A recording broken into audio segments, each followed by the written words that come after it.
Magandang umaga po sa ating lahat, mga kababayan ko. Ito, pag-usapan natin yung viral na resort, yung Captain's Peak. Permit to operate ng resort sa gitna ng Chocolate Hills. Kinansila na ng LGU. Opo, kinansila na po ang permit to operate ng Captain's Peak Resort. Kinansila na rin ng Sagbayan LGU ang permit to operate nang malamang may naka-issue na ring temporary closure order sa DENR. Sabi sa pahayag ng DENR, September 6 pa, 2023, nag-issue ng utos nito. Biruin nyo, no? At nitong January 22, 2024, nag-issue sila ng notice of violation dahil nag-operate ang resort ng walang environmental compliance certificate. Kung tawagin ay ECC. Sabi ng LGU na nag-issue ang PAMBI sa Bohol Provincial. Ayon sa Bohol Provincial. Sabi ng LGU, nag-issue ang PAMBI ayon sa Bohol Provincial. Ang PAMBI ay nagbigay pala ng clearance pala. Diba? Para siguro akala lang may-ari na okay na dahil may issue sila ng PAMBI. Ang PAMBI po ay may board din po yan. May board. Sino ba yung member ng mga board na yan? Ito po yung mga member ng board na yan. Governor, Senate from the province, kung meron man doon. Siguro wala naman po doon, di ba po? Pero yung congressman, mayor, saka barangay chairman, meron yan. Di ba po? At ang PAMBI ay Protective Area Management Board. Yan po ang ibig sabihin ng PAMBI. Protective Area Management Board.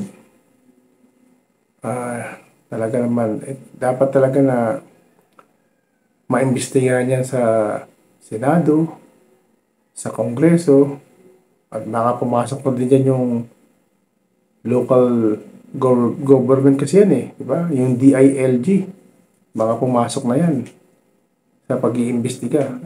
Sana nga po masolusyonan na yan, maayos na yan kung ano man po yung dapat gawin para hindi po tayo napupuna ng ibang bansa.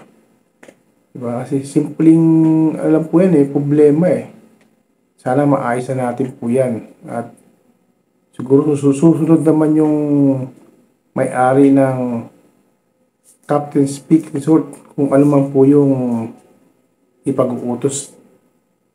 Alam ko po yan dahil hindi naman po nila sinasadya po yan. Dahil ang laki na rin pong naubos nilang pagpapagawa. Alam natin hindi basta biro yung pagpapagawa ng ganyan. Malaking halaga po yan.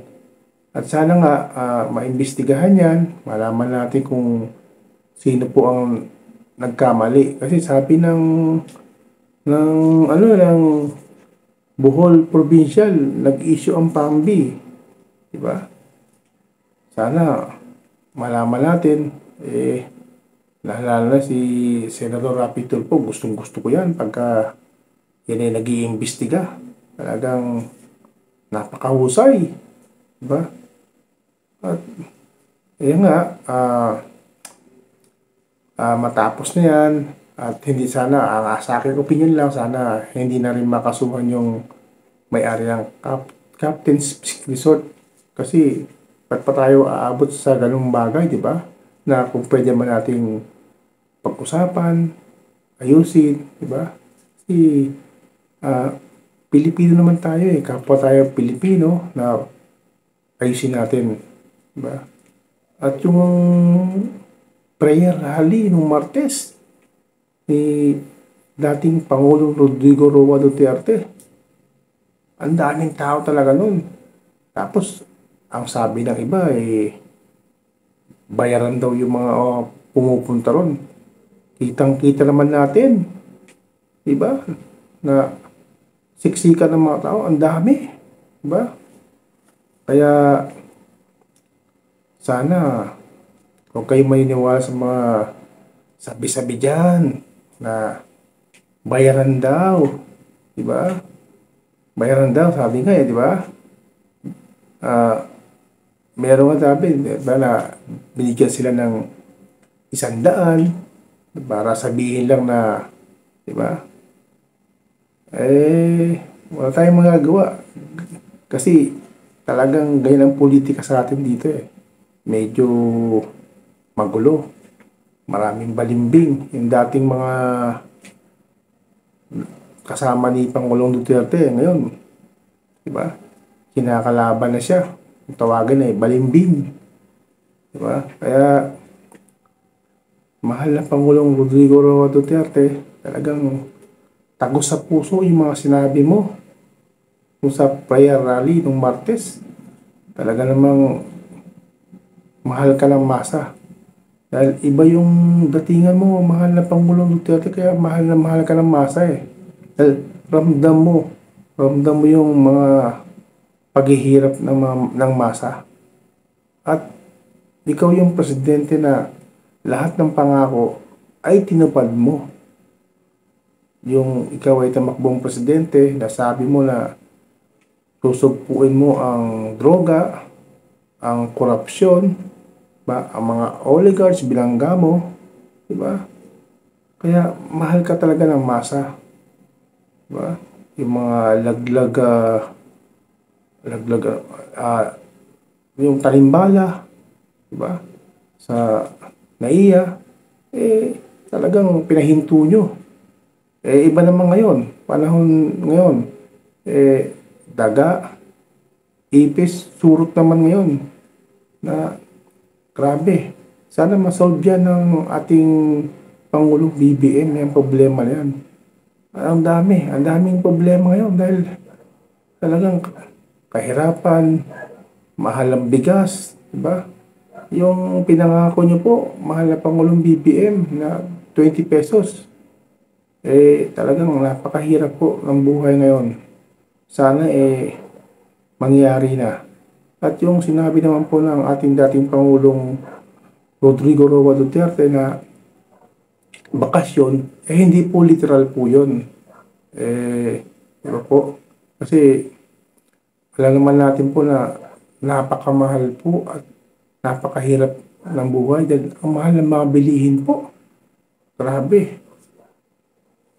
Talagang mahirap po ang pamumuhay ng mga Pilipino ngayon, mahal na Pangulong BBM. Sana po, huwag niyong masamain yung sinabi ni dating Pangulong Rodrigo Roa Duterte na namamasyal po kayo. Kasi ang laki ho kasing pera ang nagastos dyan, siguradong milyones po yan. Hindi ho basta-basta ang pagpunta sa ibang bansa. At ilang bansa na po ang napuntahan ninyo. Marami na hong nakakapansin na kababayan nating Pilipino. Alam natin po na kailangan pong gawin nyo para makaengganyo tayo ng mga magnenegosyo dito sa ating bansa. Pero nakita nyo naman, mahal na Pangulo, hindi po tayo makakaengganyo ng mga magnenegosyo kung yung bansa natin hindi natin mababago. Diba po? Katulad ng may kaguluhan. Diba po? Sa politika lang, magulo na Diba? Tapos, ito pa. Napakamahal ng kuryente sa Pilipinas. Magtataas pa nga po Diba? Sinong negosyante ang magpapasok ng negosyo niya rito kung mahal ang kuryente? Diba po? Tubig, nagmamahal na rin. Diba po? Tapos, aayusin mo pa yung mga permit. Diba? Sa ibang bansa po, katulad po ng China, ang pag-aayos po ng permit ay isang araw lang. Mayroon silang isang lugar na halos sama-sama na. Kaya nakita niyo po ang bansang China, napakaunlad. Kasi takot doon ng mga gumawa ng kalokohan, lalo ng pag ikay kurap. Sigurado yan, may paglalagyan po. Kaya, sino kung magnenegosyo sa atin kung ayaw po nila ng ganun? Yung mga corruption, yung pag-issue ng mga permit na napakatagal, mahal na kuryente, binabaha, isa pa, traffic, diba? Kaya nga pinagawa ni dating Pangulong Rodrigo Roa Duterte yung subway na yan eh. Kasi nga po, kailangan natin yan para sa ikauunlad ng bayan. Yan kasi po, pag-uumpisa ang pagpasok ng mga negosyo. Yung build ni Pangulong Rodrigo Roa Duterte na walang traffic. Yan po ang inaano ng mga nagdinegosyo eh. Yung mabilis na proseso. Diba po? Kaya, mahal na Pangulong BBM, huwag niyo hong mamasamain yung sinabi ni Pangulong Rodrigo Duterte na namamasyal po kayo. Kasi po, ramdam niya lang po talaga ang kahirapan ng mamamayang Pilipino. At sana po, maramdaman po ng ibang mga politiko po yan. Dahil napakahirap po talaga ng buhay. Hindi ho biro ang buhay po ngayon. Lalo po tayong, ay nako po, yung panahon ni Pangulong Rodrigo Roa Duterte, pandemic, yung COVID-19, hindi lang po sa Pilipinas, sa buong bansa. Diba? Nangutang siya, nangutang. Para lang ibigay sa mamamayang Pilipino. Diba po? 8,000 po ata yun. 8,000. Nakailang bigay po yun. Tapos, ano pa? Libre. Ha? Libreng gamot. In-inject sa akin. Ako po, nakalibre ako para sa COVID-19. Diba? May booster pa ako. Nakapagpa-booster pa po ako. Libre po yun. Bali, 3. Talaga naman po, yung ginawa po ng ating Pangulong Rodrigo Roa Duterte po, ay talagang makamasa. Sa dami pong Pilipinong nagmamahal sa ating Pangulong Rodrigo Roa Duterte, ay sigurado sa pagbabalik niya sa politika number 1 siya sa survey sa Senado. At ito naman po, ang ating mahal na Pangulong BP Sara Duterte. Tahimik lang po yan. Pero napakagaling at napakatalino. Isang abogada, diba? Malang-malang sa kanyang ama na napakabuti at napakatalino. Mahal naming BP Sara Duterte. Tuloy niya lang po yan. Sana po sa 2028 ay magkaisa na po kayo ni Pangulong Rodrigo Roa Duterte. Duterte na po tayo sa 2028 po. Sa Senado naman po sa 2025. Sana po tumakbo po si Pangulong Rodrigo Roa Duterte. Kung papalarin po siya maganda po yun. Yun nga po, tuloy lang po ang trabaho, BP Sara Duterte. Pagpatuloy niyo lang po ang inyong ginagawa at marami pong Pilipino ang nagmamahal sa inyo, lalo po yung masa. Ay po, kayo lang po talaga ang nag-iisang para sa masa. At ito nga po, pag-usapan din po natin. Itong China talaga. Talagang napaka bully talaga. Biliin mo, talagang ay tayo tigilan. Tayo pa ngayon ng may kasalanan. Kaya daw nagkakagulo sa West Philippine Sea. Diba? Samantalang hindi naman tayo ang nanggugulo. Sila yung nanggugulo. Ayaw nga natin ng gera Di ba po? Kasi napakahirap po ng may gera. Kaya nga po yung panahon ni Pangulong Rodrigo Roa Duterte, talagang ayaw niyang makipaggera. Gusto niya kaibigan lahat. Kaso siya po yung inaaway. Di ba po? Siya po yung inaaway. Mabuti na lang yung Japan. Nandyan ang Japan, andyan ang Korea. Pero yung mga bansa sa mga European country, mga Amerikano, hindi naman po talagang kasi sabi nga ng Pangulo di ba? Wala tayong kaaway, lahat kaibigan. Ang ano lang talaga, nakipagkaibigan naman talaga sa atin yung China.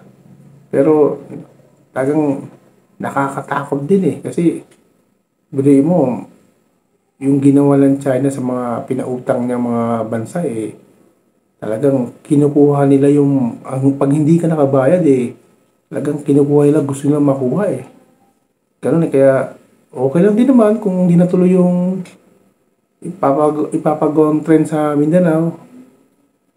Umatos na yung China, okay lang naman. At least andyan naman yung Japan na tuloy-tuloy pa rin sa pagtulong sa ating bansa. Diba? O China, talagang binubuli mo yung aming presidente Kaya tuloy pupunta sa ibang bansa para din na ipaalam na binubuli tayo ng China.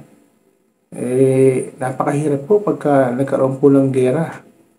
Mga kababayan ko, nakita niyo naman po yung World War II kung grabe yung pagkasira ng ating bansa. Itong bago ngayon sa Russia, sa Ukraine, di ba?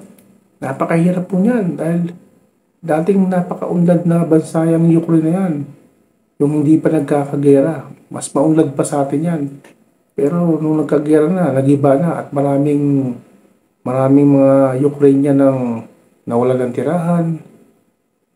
Yung iba, kung saan bansa na sila napunta.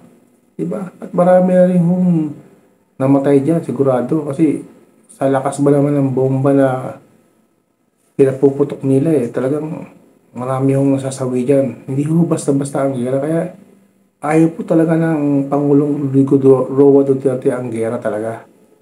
Di bali na yung mayayaman talagang sila kaya nilang magpunta sa ibang bansa kung sakaling magkagera Kasi may pera sila. Pero kami pong mahihirap.